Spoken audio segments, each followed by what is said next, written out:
नमस्कार दोस्तों, मैं सन्नी हिंदुस्तानी आप सभी का online class YouTube channel SK study में स्वागत करते हैं।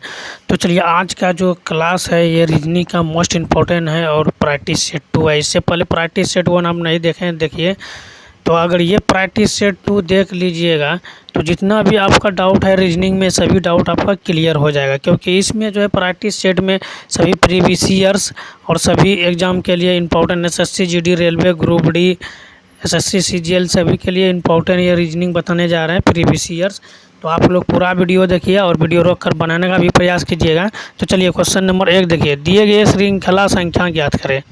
ठीक है, यहाँ पे प्रश्नवाचक के स्थान पे क्या आएगा आपको बताना है। ठीक है, तो यहाँ पे श्रृंखला संख्या यानी प्रश्नवाचक के स्थान पे क्या आएगा आपको बताना है। तो कैसे पता करना है, 580 है, फिर 265 है, 373 है और आगे क्या है प्रश्नवाचक है। तो प्रश्नवाचक के स्थान पे क्या आएगा आपको बताना है।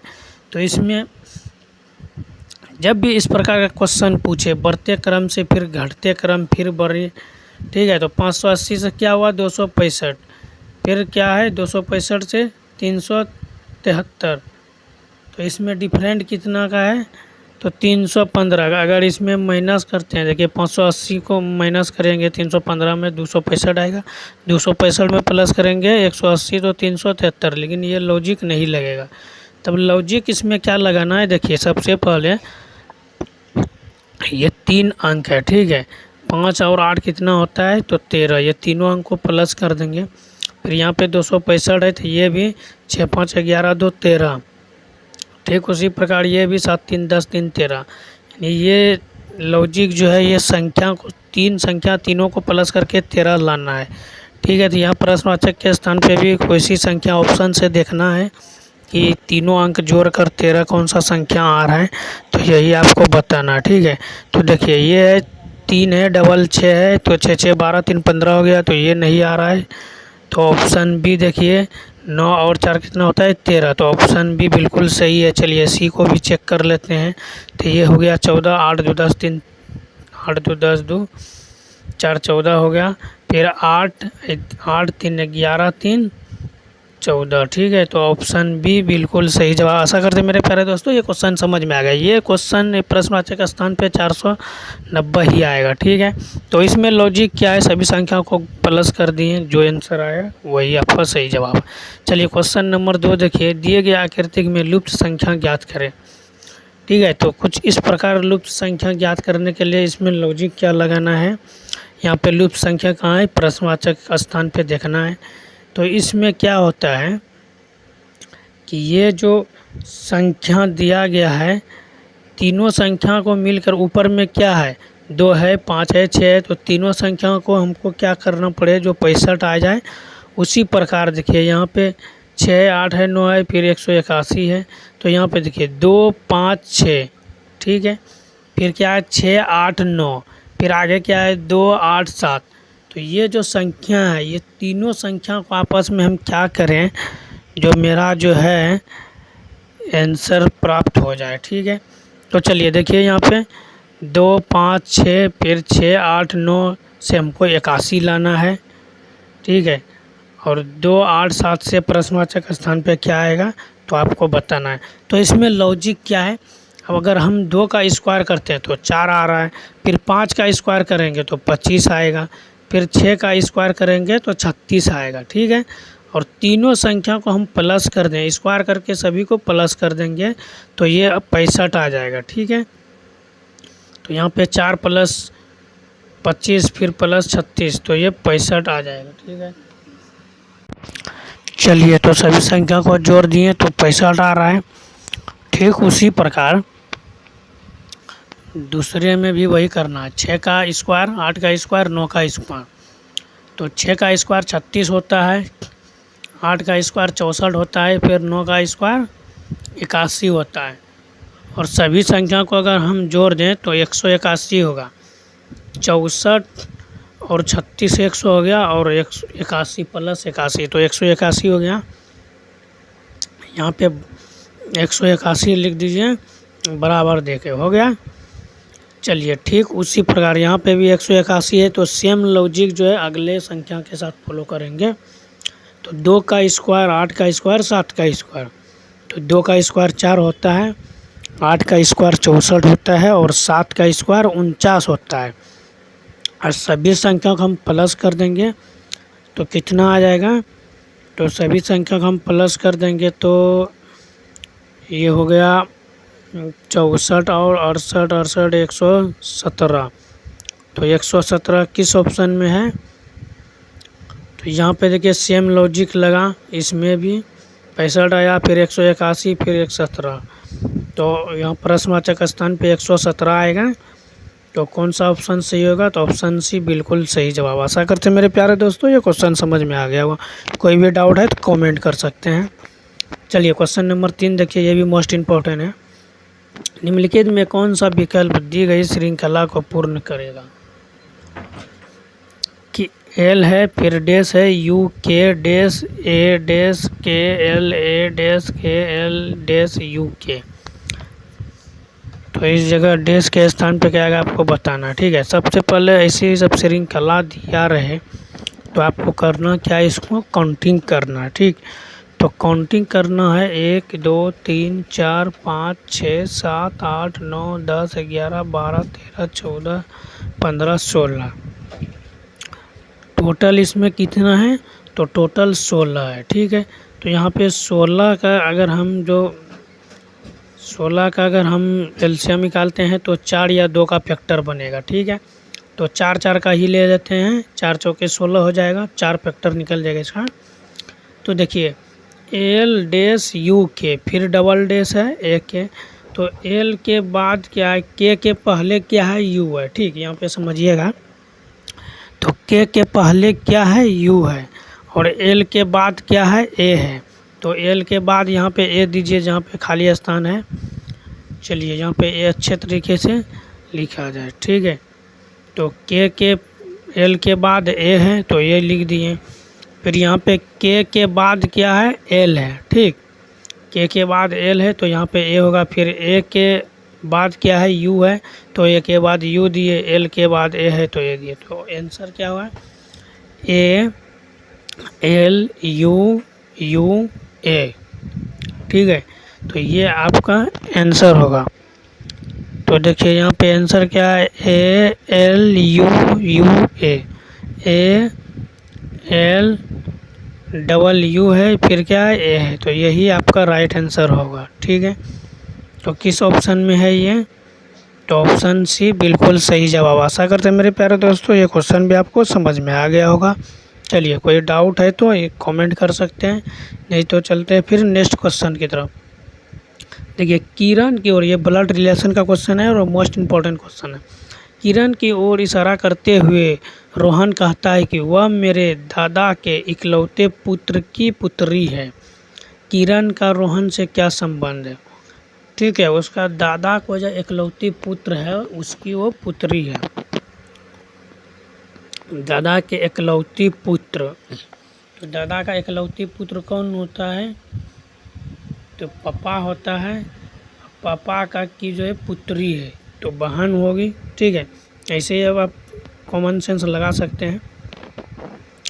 तो चलिए किरण की ओर इशारा करते हुए, तो ये किरण रहा, इसके ओर इशारा करते हुए वह दादा के इकलौती पुत्री की पुत्री है, पुत्र की पुत्री है, ठीक है।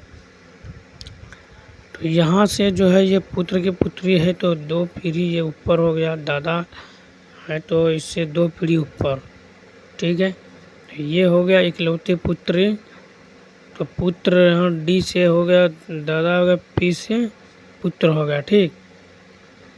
तो इससे दादा के इकलौते पुत्र की, ये ऊपर हो गया डी से दादा हो गया, इसका पुत्र, ठीक।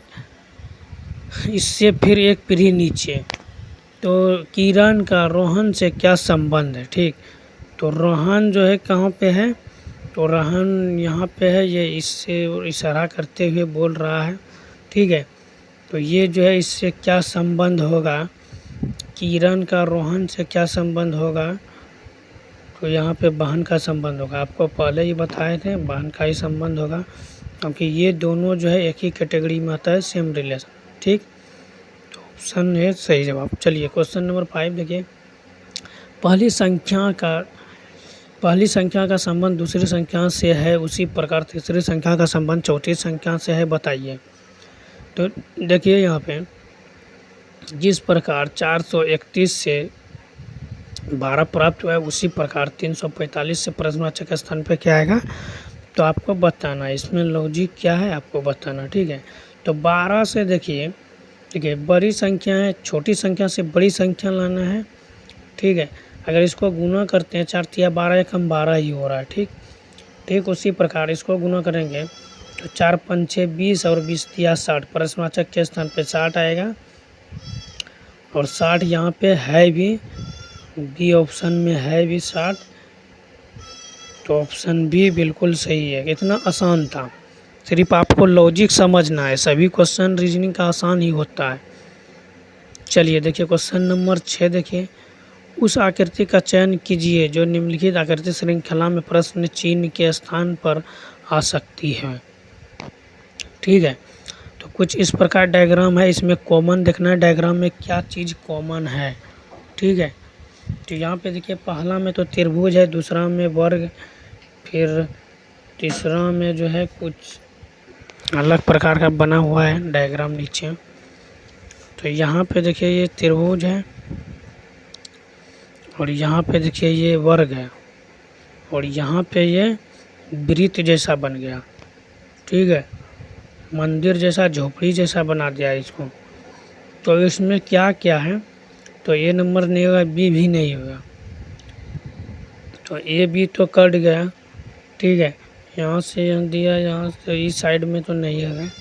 यहाँ पे भी देखिए कैप्सूल जैसा बना हुआ है, पहले फर्स्ट वाला रंगा है, फिर बाद, फिर नीचे, फिर सबसे नीचे होगा, ठीक है। तो यहाँ पे देखिए ये बी जैसा बना हुआ है, तो इसमें उल्टा दिया है, ठीक है। तो ए में बी जैसा बना हुआ है, लेकिन इसमें बी जैसा थोड़ा अपोजिट दिया है। सी में 3 नंबर में दिया है, तो ये जो है बी 1 नंबर में रहे, 2 नंबर में, अगर 4 नंबर में है बी, तो इसका अपोजिट जो है लास्ट में होगा, ठीक है। तो ऑप्शन सी बिल्कुल सही जवाब है। आशा करते हैं ये क्वेश्चन भी समझ में आ गया। ये डायग्राम का वेन डायग्राम का क्वेश्चन है, तो इसमें फिगर देखना है किधर क्या अपोजिट होगा, एक दूसरे का अपोजिट। चलिए उस संख्या का विकल्प चयन कीजिए जो निम्नलिखित शब्दों में तर्कपूर्ण एवं अर्थपूर्ण क्रम को दर्शाता है, ठीक है। तो ये question SSC GD SSC CGL सभी के लिए इम्पोर्टेंट है। 1 से 2 क्वेश्चन पूछा जाता है। फैसला है, गिरफ्तारी है, जेल है, अदालत है, अपराध है, दंड है। तो इसमें आपको दर्शाना है, पहला चीज़ क्या होता है, अपराध होता है, ठीक। पहले अपराध करेंगे, अगर कोई भी चोर पुलिस कोई भी रहे, अगर कोई भी गलत काम करे तो उसको क्या बोलते हैं, पहले वो अपराध करता है, ठीक। अगर कोई भी अपराध करिएगा, कुछ गलत काम कीजिएगा, तो उसको गिरफ्तार करबे करेगा, गिरफ्तार करेगा तो अदालत लेके जाएगा ही, फिर अदालत से, ठीक है, गिरफ्तार करेगा तो पहले आपको अदालत लेके जाएगा, अदालत से फैसला सुनाया जाएगा, तब फिर कहाँ लेके जाएगा, तब दंड का अधिकारी बनिएगा, ठीक है। तो दंड का अधिकारी जब फैसला सुनाएगा तो दंड हो ही गया, तब जेल जाके आपको, जैसे मान के चलिए कोई आप अपराध किए, उसके लिए आपको अदालत गए तो फैसला सुना दिया 2-4 साल के लिए या 1-2 महीना के लिए, तो उसके बाद वहाँ से आके जो है अपना जेल में सेटलमेंट होता है, उतना दिन तो रहना पड़ता है, तो इसीलिए तो ऑप्शन ए बिल्कुल सही जवाब। चलिए क्वेश्चन नंबर 8 जो है ये भी मोस्ट इम्पॉर्टेंट है। रविवार से संबंध गुरुवार और बुधवार का क्या होगा, प्रश्नवाचक स्थान पे बताया, ठीक है। तो रविवार में क्या जोड़ना पड़ा, जो गुरुवार आ गया, उसी प्रकार बुधवार में क्या जोड़ेगा जो प्रश्नवाचक स्थान पे आएगा, ठीक है। तो रविवार का मतलब होता है रविवार, सोमवार, मंगलवार, बुधवार, ठीक है। तो यहाँ पे 5 दिन है, तो बुधवार तक, तो यहाँ पर भी 1 2 3 4 5, ठीक। तो बुधवार में देखिए, यहाँ पे रविवार में जो बुधवार आया है, तो रविवार, सोमवार, मंगलवार, बुधवार, गुरुवार, ठीक है। तो रविवार में 5 संख्या जोड़ा तो गुरुवार आया, उसी प्रकार बुधवार में 5 संख्या जोड़ा तो रविवार आया। ठीक है, तो ऑप्शन ए बिल्कुल सही जवाब। आशा करते हैं मेरे प्यारे दोस्तों ये क्वेश्चन समझ में आ गया होगा। कोई भी डाउट है तो कमेंट कर सकते हैं। चलिए क्वेश्चन नंबर 9 देखिए। दी गई आकृति का दर्पण प्रतिबिंब दिए गए विकल्पों में से चुनिए। ठीक है, दर्पण प्रतिबिंब, ये दर्पण का मतलब होता है साइड मिरर, शीशा जो होता है उसमें हमेशा उल्टा दिखाई देता है। तो ऑप्शन ए तो बिल्कुल गलत है। ऑप्शन ए में ए जो है जैसा है वैसा ही है, तो ये नहीं होगा। ठीक है, साइड मिरर, ये जो दर्पण है, दर्पण में हमेशा जो है उल्टा ही दिखाई देगा। अगर सीधा यहाँ पे दिख रहे हैं तो उसमें सीधा का उल्टा दिखाई देगा। ए सीधा है तो ठीक है। चलिए, तो यहाँ पे जो है ए जो है ये यहाँ पे देखिए, तो ए जो है इसे कीजिएगा तो ये तो सेम टू सेम ही लगेगा, उल्टा ये तो नहीं होगा। ई है फिर एस उल्टा है, तो ए जो है ऑप्शन बी बिल्कुल सही जवाब है। ठीक है, तो आशा करते हैं मेरे प्यारे दोस्तों ये क्वेश्चन भी समझ में आ गया होगा आपको अच्छे तरीके से। कोई भी डाउट होगा तो आप कमेंट कीजिएगा। ठीक है, तो चलिए फिर क्वेश्चन नंबर 10 की तरफ। दिए गए श्रृंखला में प्रश्नवाचक चिन्ह के स्थान पर आने वाली संख्या ज्ञात कीजिए। ठीक, तो यहाँ पे जो प्रश्नवाचक चिन्ह है इस संख्या पे क्या आएगा आपको बताना है। 1728 है, 864 है, 432 है, 216 है। प्रश्नवाचक स्थान पे क्या आएगा आपको बताना है। तो देखिए 1728 से जिस प्रकार 864 आया उसी प्रकार 864 से 432 कैसे आया उसी प्रकार 216 से प्रश्नवाचक स्थान पे क्या आएगा आपको बताना है। ठीक है, तो यहाँ पे देखिए सभी का 1728 जो है इसका आधा 864, फिर इसका आधा 432 का 432 का आधा 216, इसका आधा 108। तो ऑप्शन बी बिल्कुल सही जवाब। इसमें क्या है, सब का मतलब आधा आधा क्या हुआ है, या इसे भी आप सब में 2 से डिवाइड करते चलिए। ठीक है, इस सभी संख्या में 2 से डिवाइड करते चलिए, बस लास्ट में जो है 108 आएगा। ठीक है, चलिए 11 नंबर क्वेश्चन देखिए। तो दिए गए शीट को मोड़कर एक घन बनाया गया है। इस प्रकार बने घन में एंड प्रतीक दर्शाने वाला फलक के विपरीत फलक का कौन सा अक्षर प्रतीक होगा। ये जो एस जैसा बना हुआ है, ठीक है, एस जैसा जो ये बना हुआ है इसका प्रतीक उल्टा यानी इसका विपरीत क्या होगा आपको बताना है। ठीक है, तो यहाँ पे देखिए इसको हम लोग एंड बोलते हैं। ठीक है, ये कमेंट में इसका जवाब जो है आप कमेंट में दीजिए, देने का प्रयास कीजिए। तो आशा करते हैं आज का क्लास आप लोग को कैसा लगा आप कमेंट करके बताइएगा। ठीक है, चलिए क्वेश्चन नंबर देखिए, क्वेश्चन नंबर 12 देखिए। तो ये भी मोस्ट इम्पॉर्टेंट क्वेश्चन है। पहली संख्या का संबंध दूसरी संख्या से है उसी प्रकार तीसरी संख्या का संबंध चौथी संख्या से ज्ञात कीजिए। तो इसमें भी जो है देखिए 9783, 3879, फिर 1958, फिर प्रश्नवाचक स्थान पे क्या आएगा बताना है। ठीक, तो यहाँ पे देखिए 3 का स्क्वायर 9। ठीक है, तो यहाँ पे देखिए 9 से 9 आया, यानी शुरू वाला जो संख्या वो लास्ट में दे दिया है। ठीक, और लास्ट का संख्या पहले, तो यहाँ पे पहले 8 है, 8 लिखिए, फिर 5 लिखिए, फिर 9, फिर 1, तो 8 5 9 1 हो गया। ऑप्शन भी बिल्कुल सही। चलिए क्वेश्चन नंबर 13 देखिए, ये भी मोस्ट इम्पॉर्टेंट है। कहाँ, स्थान, कब, प्रश्नवाचक स्थान पे क्या होगा। ये कहाँ, स्थान जो है कहाँ है। ठीक, तो समय नहीं, कब तक, कब तक, कहाँ स्थान है और कब तक समय चलेगा यही बताना है। तो कब तक होगा यहाँ, क्यों, वहाँ। ठीक है, तो यहाँ पे कहाँ का जिस प्रकार संबंध स्थान से है यानी कहाँ का स्थान है। ठीक, उसी प्रकार यहाँ पे कब का क्या होगा। तो चलिए देखिए यहाँ पे जिस प्रकार कहाँ का संबंध स्थान के साथ है उसी प्रकार कब का संबंध किसके साथ होगा।